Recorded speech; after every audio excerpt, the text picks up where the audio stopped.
Bienvenue à toutes et à tous. Des accusations sur les détournements de fonds à charge de certains responsables publics font polémique. Les enquêtes initiées par l'IGF sur la gestion des finances publiques font pâlir au point que certains doutent même du sérieux ou de la sincérité de ces enquêtes. Ce plateau reçoit pour vous l'inspecteur général des finances, chef de service adjoint, Victor Batoubenga Mpandamadi. Merci d'être là.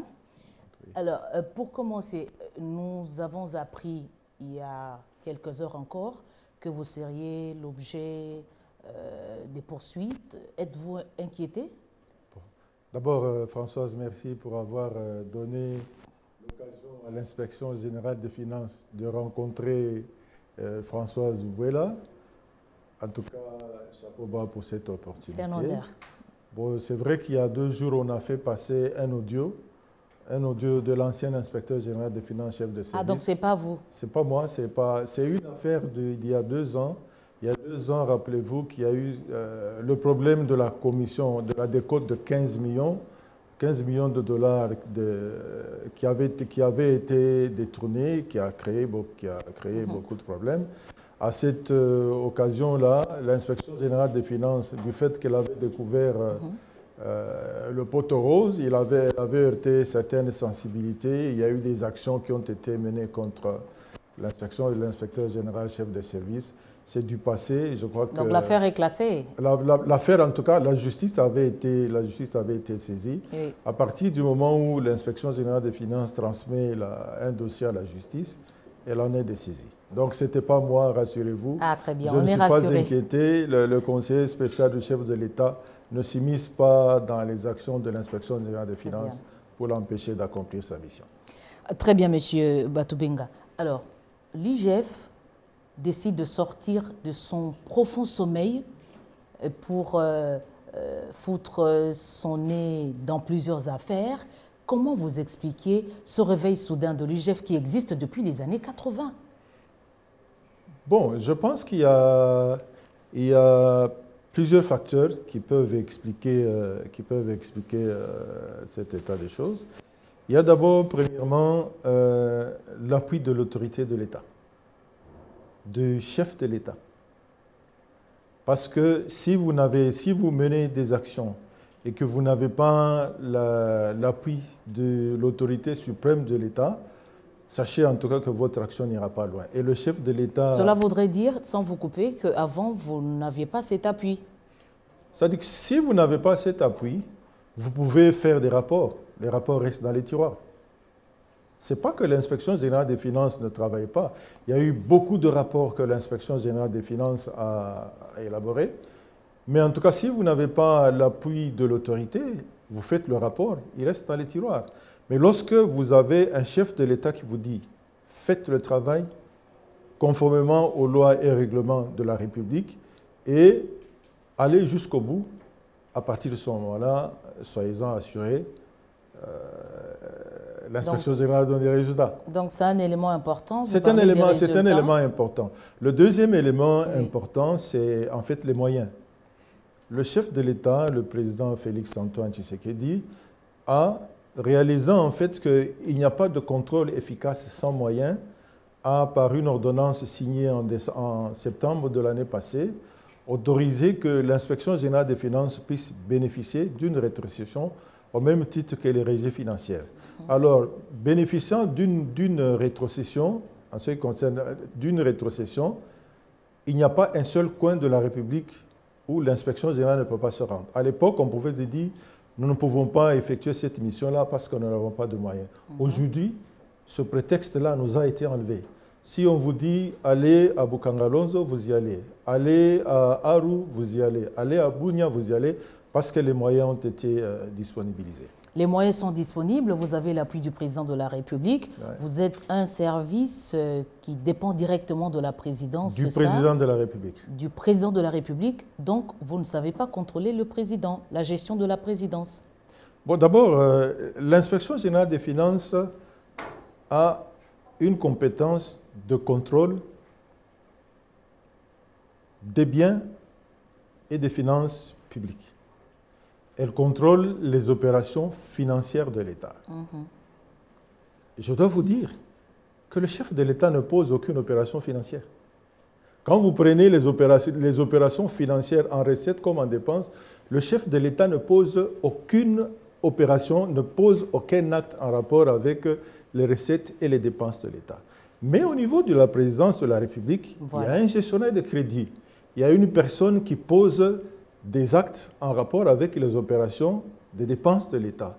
Le gestionnaire des crédits à la présidence de la République, c'est le directeur de cabinet du chef de l'État. Donc aujourd'hui, vous pouvez diriger vos enquêtes vers la présidence de la République pour auditer la gestion du directeur de cabinet. J'arrive à votre question. Allez-y. Beaucoup de gens, cette année, moi ça fait 33 ans que je suis à l'inspection générale des finances. Hein. En tout cas, il y a une mission qui a été effectuée que moi, pendant mes 33 ans, je n'ai pas vue. Au moment où nous parlons, il y a une mission de contrôle de l'inspection générale des finances à la présidence de la République. Depuis quand? Depuis mars. Cette mission elle doit d'abord contrôler le patrimoine de la présidence de la République. Elle doit contrôler les effectifs de la présidence de la République. Elle va contrôler tous les contrats qui ont été signés à la présidence de la République. Ça, je n'ai jamais vu. Ceux qui disent que l'inspection générale des finances ne peut pas contrôler la présidence de la République, ils sont vraiment à côté. On peut s'attendre à ce que ces résultats soient dirigés vers la justice? Si, il y a des fautes qui ont été commises, l'inspection générale des finances les mettra à jour. Ah, très bien. Alors, une certaine opinion pense que vous allez au-delà de vos prérogatives, parce que vous n'êtes pas le seul service de contrôle. Nous avons la Cour de compte, nous avons le CNRF. Qu'est-ce qui se passe qu'aujourd'hui, l'IGF veut tout prendre? Bon, je crois que en matière administrative, on dit que les compétences sont d'attribution. La CNRF a ses attributions, la Cour des comptes a ses attributions, l'inspection générale des finances a également ses attributions. Il n'y a pas de conflit de compétences entre la CNRF, la Cour des comptes et nous. Le texte portant création de la Cour des comptes dit ceci: lorsque la Cour des comptes intervient, elle tient en état toutes les autres missions, sauf celles de l'Assemblée nationale, de l'Assemblée délibérante. Donc, si nous sommes en train d'intervenir et que la Cour des comptes débarque, nous allons nous effacer au profit de la Cour des comptes. C'est déjà arrivé? De même, un cas, il y a un cas? Pas encore. De même, lorsque l'inspection générale, qui dispose d'une compétence générale en matière de contrôle des finances et biens publics, lorsqu'elle débarque, elle tient en état tous les autres contrôles, sauf celui de la Cour des comptes et le contrôle politique. Ah, d'accord. Alors, pourquoi il n'y a pas de discrétion dans le travail du contrôleur que vous êtes? Il y a plus de publicité, ce n'est pas moi, c'est l'opinion. Oui. Enfin, vous êtes en train de poser là le problème de pourquoi est-ce que l'inspection générale des finances publie les résultats de ses audits.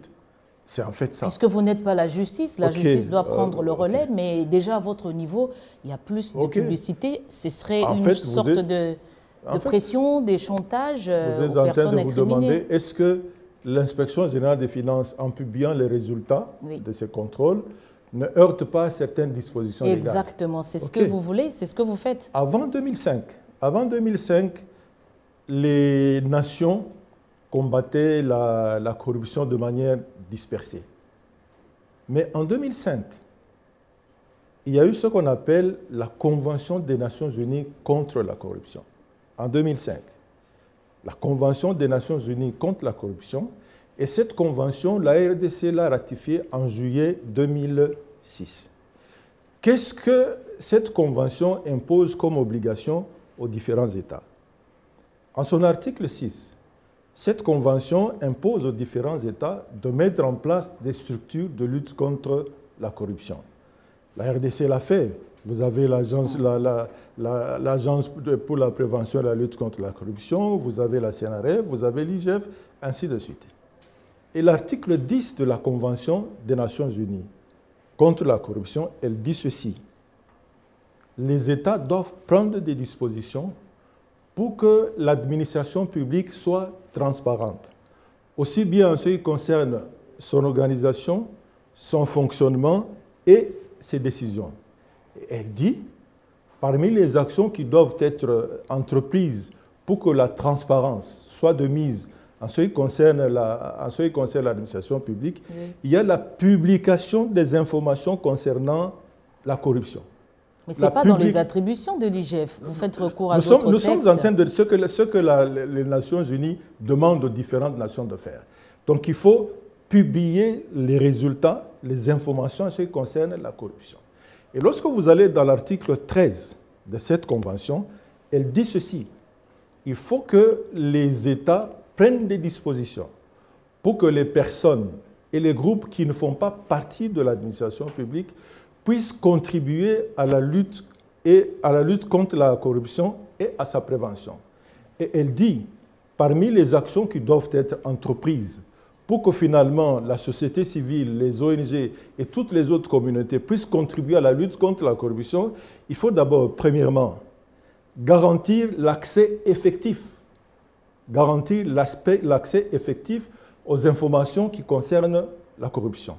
Deuxièmement, respecter, promouvoir, protéger la liberté de recevoir, de rechercher, de publier, de diffuser les informations en ce qui concerne la corruption, à deux conditions. Le respect de la réputation d'autrui et l'inspection générale des finances, lorsqu'elle publie les résultats, elle ne cite aucun nom. Ça, c'est la première condition. Mais vous insinuez. Nous n'insinuons pas. On sait faire le lien. Quand vous citez, vous donnez une indication, par exemple, sur la responsabilité de la personne, le secteur... Nous disons, il y a eu tel fait à tel endroit. Nous ne donnons pas le nom de la personne parce que, justement, il faut respecter la réputation d'autrui. La deuxième condition, c'est qu'il faut que cela se fasse dans le respect de l'ordre public, de la sécurité publique et de la moralité. Et enfin, elle impose qu'il faut que les organes chargés de la lutte contre la corruption soient connus et accessibles au public, afin que le public puisse avoir la possibilité de porter à leur connaissance tous les éléments en ce qui concerne la corruption. Et lorsque l'inspection générale des finances publie ces éléments-là, en fait, elle sera accessible au public pour que le public se dise « voilà au moins une structure auprès de laquelle nous pouvons dénoncer les faits de corruption. » Vous prêchez pour votre propre chapelle. Vous parlez de la réputation des individus. Quand il y a des propos du genre qualifier les sénateurs, les députés, des voleurs, des détourneurs, vous ne pensez pas les livrer à la vindicte? Est-ce que le problème de la corruption, les soupçons de corruption sur le Sénat datent de l'IGF? Rappelez-vous, lorsqu'il y a eu des élections, sénatoriales, il y a un dossier qui avait été ouvert à la justice. De quoi il était question? Donc vous n'êtes pas responsable, vous êtes dans la continuité. Lorsqu'il faut parler, il y a des problèmes. Nous avons établi des responsabilités en ce qui concerne la gestion des finances publiques. Et lorsqu'une personne a commis des fautes dans la gestion des finances publiques, il faut qu'elle rende compte. Mais ce n'est pas à vous, c'est à la justice. Non, justement. Lorsque nous avons terminé notre travail, vous savez, le contrôleur, il tire les conclusions, il se fait une intime conviction.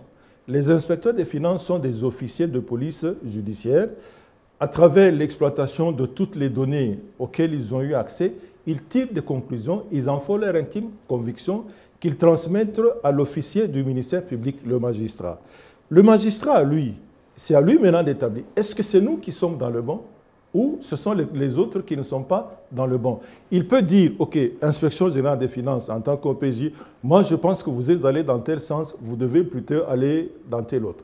Mais nous, lorsque nous produisons nos rapports, c'est notre intime conviction que les conclusions auxquelles nous sommes arrivés sont des conclusions béton. D'autres personnes pensent que vous êtes sélectif dans la matière, le fait d'initier les enquêtes, vous fermez les yeux quand il s'agit des gens de telle obédience politique, vous ouvrez les yeux quand il s'agit d'autres. Est-ce que vous reprochez de quelque chose?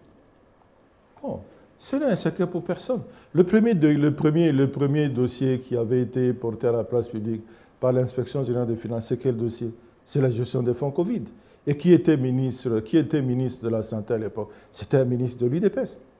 A-t-il été inquiété? Le dossier s'est arrêté en cours de route? Notre travail en tant qu'officier de police judiciaire, c'est transmettre à la justice. L'OMP, bon, il a ses priorités, il a son rythme de travail, mais ce qui est sûr, Nous avons établi des responsabilités. En ce qui concerne la gestion des fonds Covid, le dossier avait été transmis au parquet.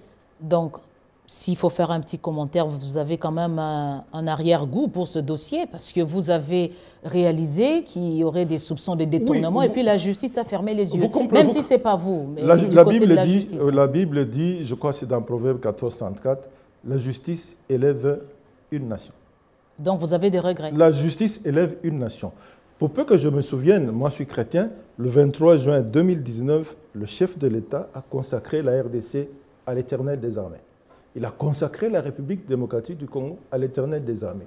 Et la justice, à mon avis, elle constitue un des éléments à travers lesquels cette consécration à l'Éternel devra se réaliser. A-t-elle fait son travail pour le cas de fonds Covid?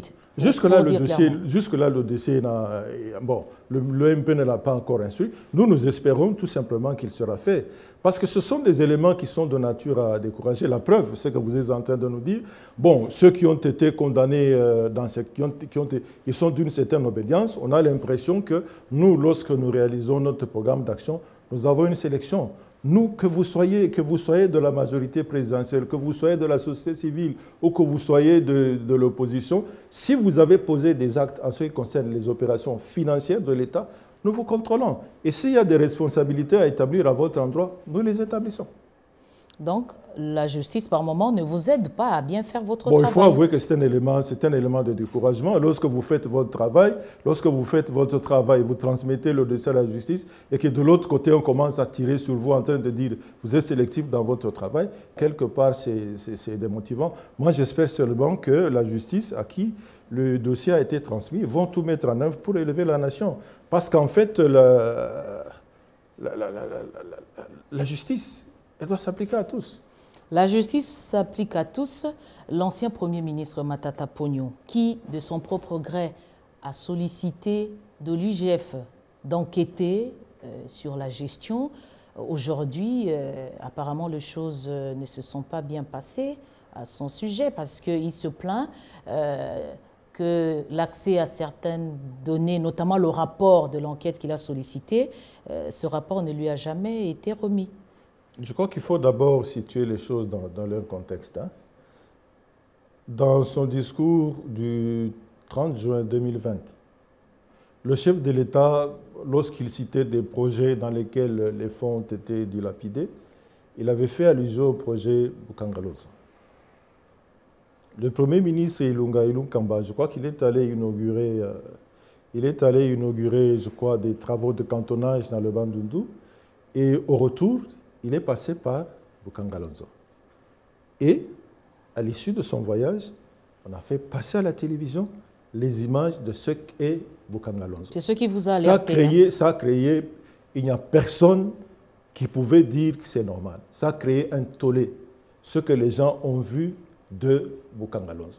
Ça a créé un tollé, tout le monde s'est dit, il faut quand même enquêter pour savoir ce que c'est.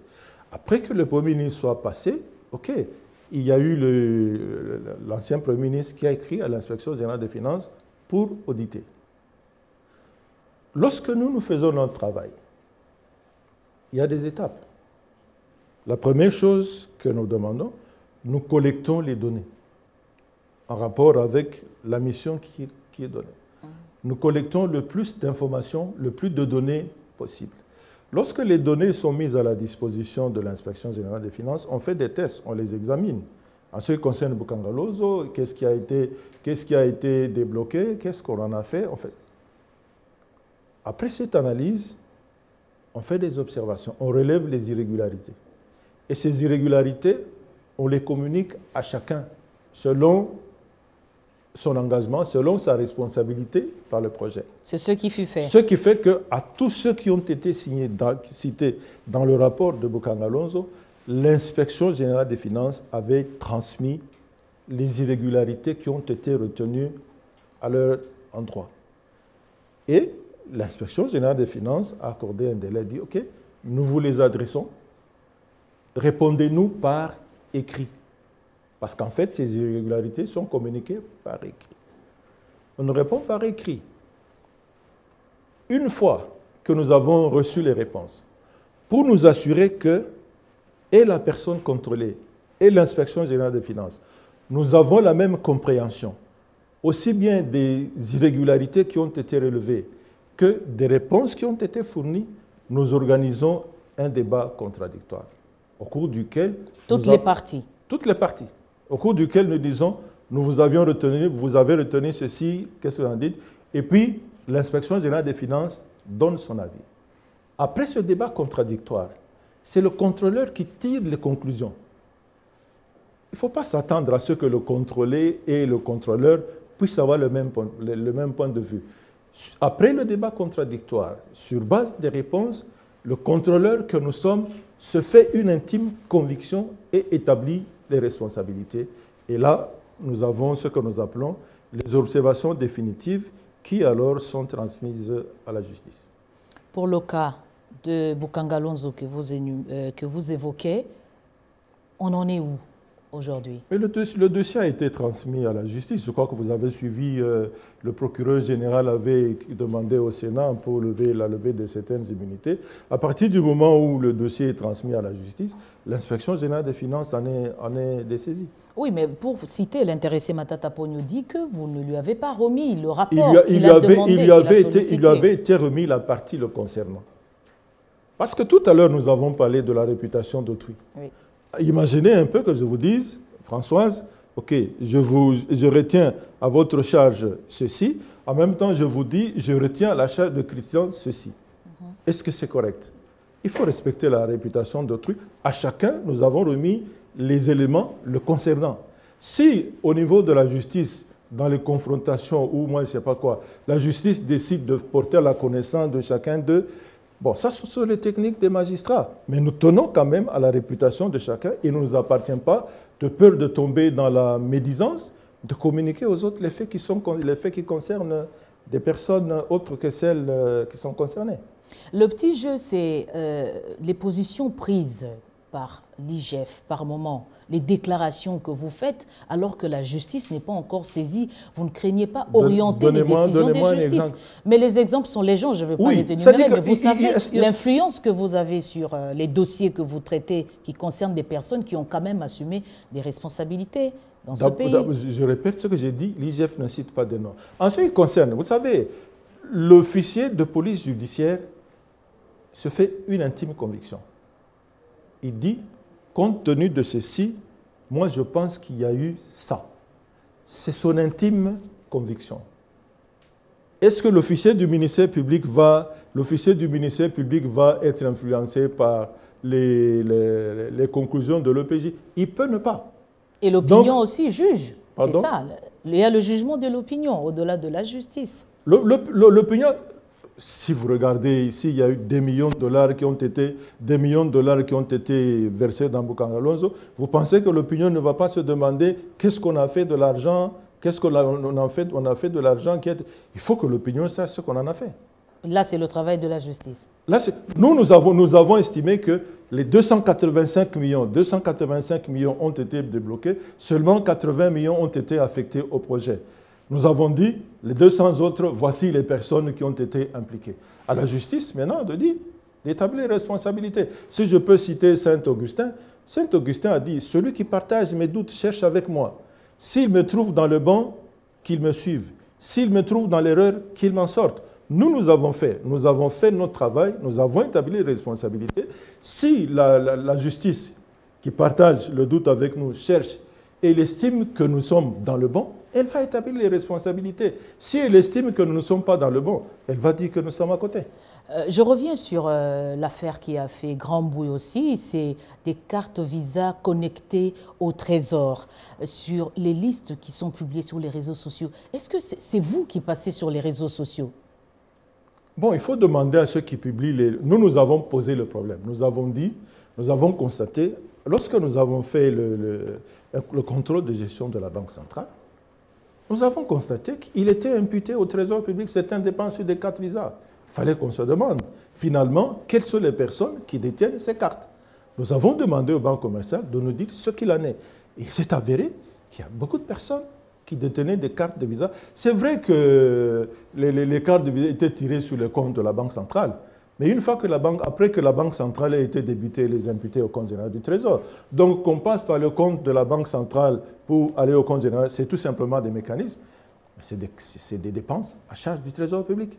Oui, mais il y a des personnes, des ayants droit, que vous avez mis dans le même sac. Si vous avez une carte Visa qui doit normalement être dépensée à l'étranger et on constate que vous avez sorti de l'argent dans un distributeur ici sur place, vous trouvez que c'est normal? Une carte de Visa, vous êtes censé l'utiliser lorsque vous êtes à l'étranger. Mais pourquoi vous l'utilisez ici sur place? Il y a des cas où des personnes ont effectué des dépenses ici sur place. Est-ce que c'est normal? Mais il y a des personnes sur ces listes qui ne se reconnaissent pas. Est-ce que vous les avez entendues ou vous avez échangé avec? Nous n'avons pas publié la liste des gens qui ont les cartes. Mais nous avons la liste des gens qui ont des cartes. Ah, mais les listes qui circulent donc, ne sortent pas de vous et vous ne les avez pas dénoncées? Pas de l'Inspection générale. L'Inspection générale des finances a constaté qu'il y a des cartes Visa. Elle a relevé le problème. Elle a demandé à ce qu'on désactive ces cartes-là. Les autres là qui publient sur les réseaux sociaux, en tout cas la justice, ça ne vous engage pas. Ça ne nous engage pas. La justice va le demander de qui ils tiennent ces informations-là. Alors, il y a plusieurs enquêtes que vous avez initiées.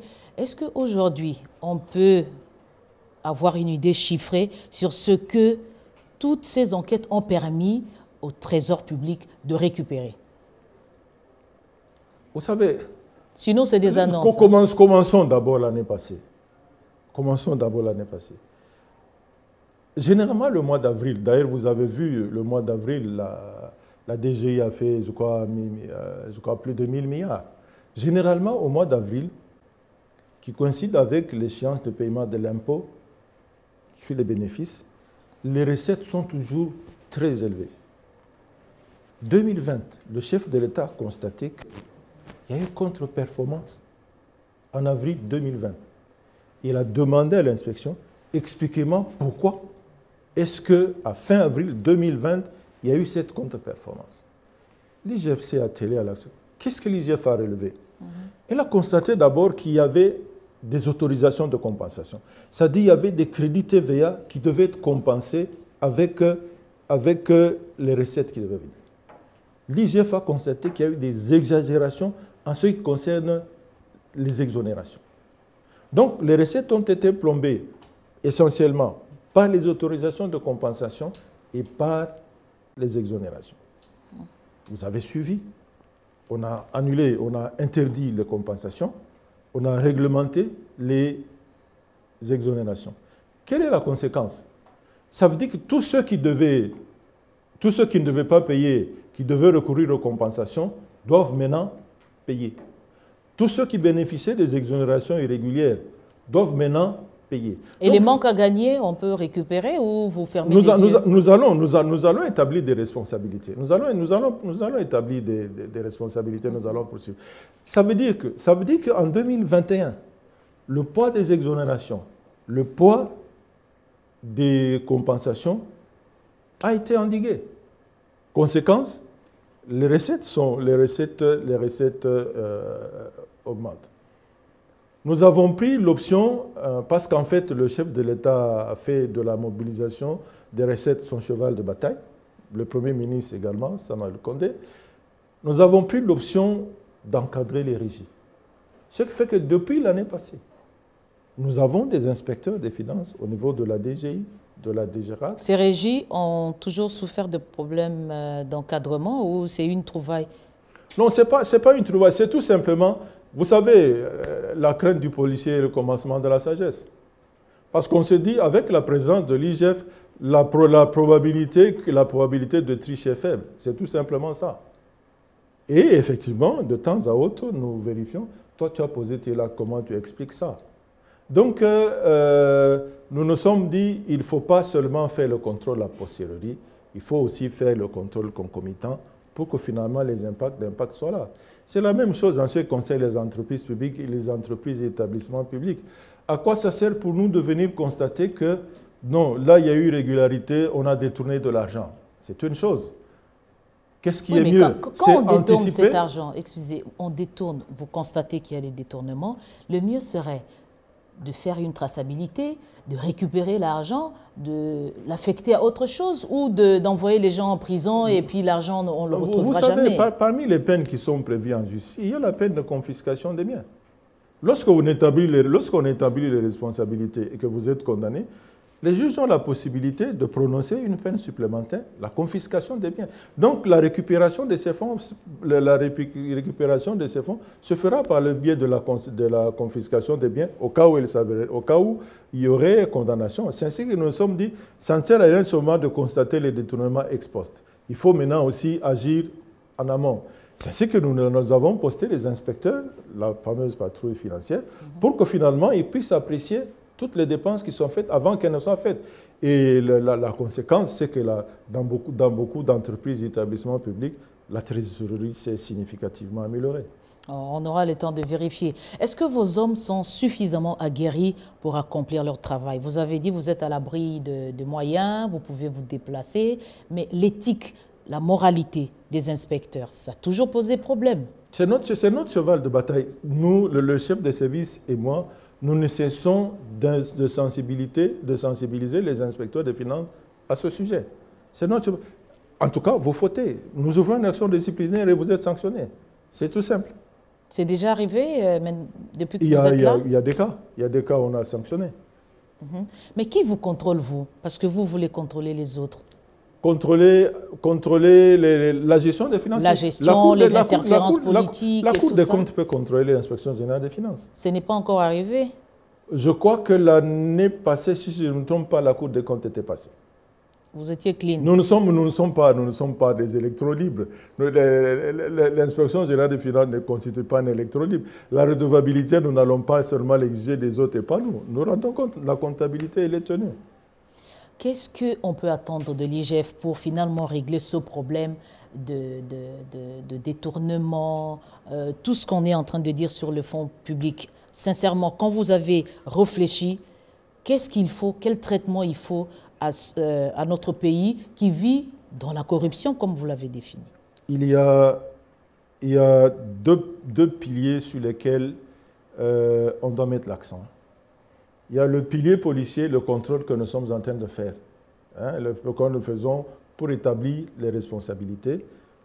Mais le pays ne marche pas qu'avec l'aspect policier.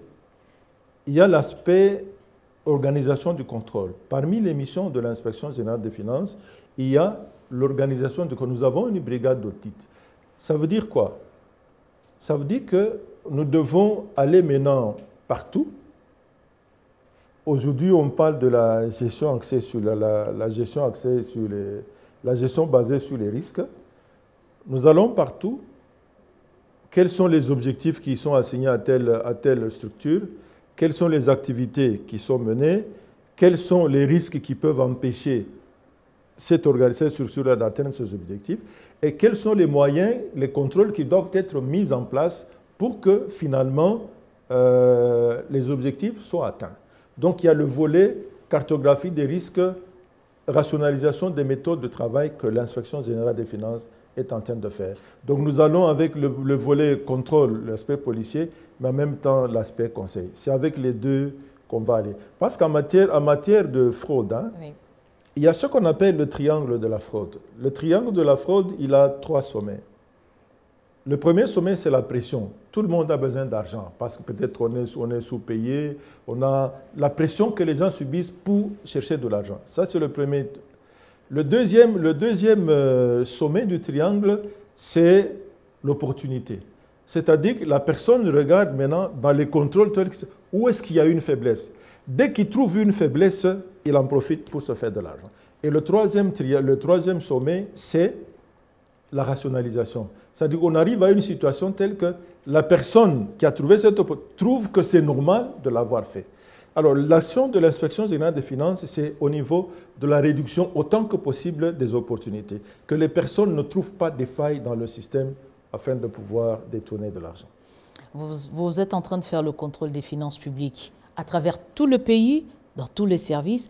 Êtes-vous suffisamment représenté à travers le pays? On a l'impression que vous vous concentrez à Kinshasa ou dans certaines provinces où il y a des mines et tout ça. Vous êtes attiré par l'argent. Vous savez, Je vous cite les provinces contrôlées. Lualaba. Kinshasa, Lualaba, Okatanga, Kwango, Maniema. Au Kwango aussi? Le week-end ici, ils vont au Kwango. Ah, ils vont? Ils vont la Chopo. Ils sont partis. L'Équateur, ils sont partis. Donc, il n'y a pas... Donc, vous n'avez pas de préférence? Nous n'avons pas de préférence. Je vous ai cité les provinces que nous avons déjà contrôlées jusque-là. Très bien. Monsieur Batoubenga, on a eu des déclarations de corruption au niveau du Parlement. Pourquoi l'IGF est resté silencieux sur cette affaire? Aidez-moi à comprendre que corruption... Mais on a eu des accusations de corruption, des déclarations de certains élus. Demandez aux juristes. Vous vivez à Kinshasa. Demandez aux juristes. Mais vous pouvez vous autosaisir parce qu'il s'agit de deniers publics. Non. Vous savez, ce n'est pas parce que quelqu'un dit sur la rue, là-bas, on a corrompu qu'il s'agit... Est-ce que vous avez enquêté? Demandez aux juristes. Hein. S'il y a une infraction qu'il est difficile à établir, c'est la corruption. Si vous me dites qu'on a pris l'argent du trésor public, on a corrompu des gens, là au moins nous avons une piste. Nous allons dire, ok, monsieur, vous avez sorti 100 000 francs du compte du trésor. Qu'en avez-vous fait?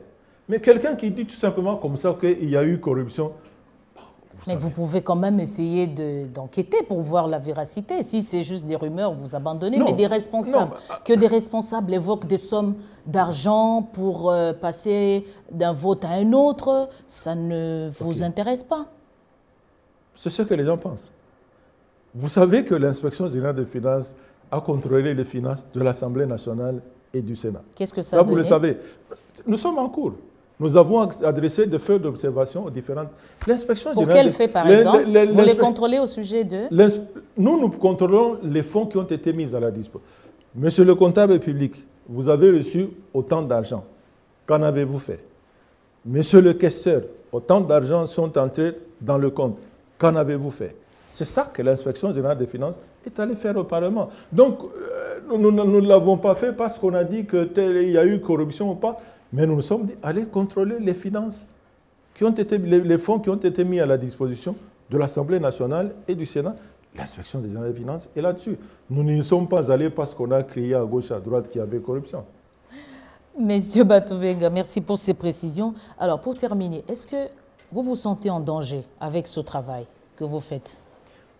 Bon, ça c'est vrai. Quand vous heurtez les intérêts des uns et des autres, vous prenez des dispositions pour ne pas être n'importe où. Premièrement, d'abord, quand nous organisons des missions, ne fût-ce que pour la sécurité des inspecteurs, lorsqu'ils font des observations dans un établissement ou un établissement, si la mission doit poursuivre, on permute l'équipe. Donc nous sommes conscients que nous heurtons beaucoup d'intérêts et nous prenons des dispositions pour notre sécurité. Avez-vous déjà été tenté ou approché par des gens pour vous soudoyer? Mais le chef de l'inspecteur général des finances, chef de service, vous a donné l'exemple de quand on a contrôlé les fonds de l'EPST, il y a eu de l'argent qu'on lui a amené dans le bureau. Et vous particulièrement? Pas encore. Pas encore? Non. Vous êtes prêt à résister? Vous savez, les déclarations de bonnes intentions, tout le monde peut en faire. Mettez-moi à l'épreuve, vous saurez si oui ou non je suis capable d'y résister. Mais en tout cas, je sais qu'en tout cas, je ne succomberai pas. Qu'est-ce qui est difficile à faire dans votre travail de tous les jours? Vous gérez des dossiers importants de l'argent des contribuables et vous devez donner votre ultime conviction. Vous jouez sur quelle corde? Ce sont les faits qui parlent. Parce que lorsque vous établissez la responsabilité de quelqu'un, il faut le documenter, il faut le prouver. Il ne faut pas établir des responsabilités, dire « moi je pense que ». Il faut que, lorsque vous établissez « monsieur, vous avez posé tel acte, vous avez signé tel document, vous avez retiré de l'argent à telle date », il faut que ce soit des faits précis, documentés, qui assoient votre intime conviction. Parce que lorsque le dossier est transmis au parquet, l'officier du ministère public n'est pas lié par l'avis de l'OPJ. Hein. Il peut demander à l'OPJ d'expliquer pourquoi il est arrivé à cette conclusion-là.